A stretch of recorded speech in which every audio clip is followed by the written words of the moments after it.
Rodovia Cachoeiro Castelo trancou tudo, tudo trancado. Muita chuva, muita água. Aqui é uma árvore aqui, ó, no meio da estrada, fechou tudo. Não passa nem pra lá e nem pra cá. Muita água caindo, muita chuva, barreira descendo, olha. Muito perigoso isso aqui. Uma árvore grande, imensa.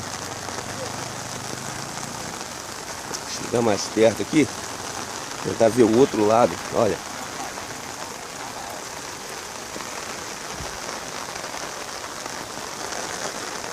Tudo trancado.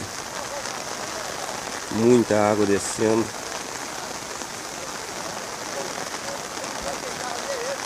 Já acionamos o bombeiro.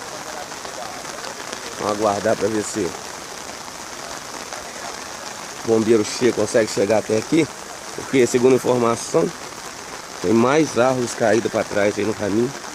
Infelizmente, nada passa por enquanto. Vamos aguardar para ver. Essa aqui no momento é a situação na rodovia Cachoeiro Castelo.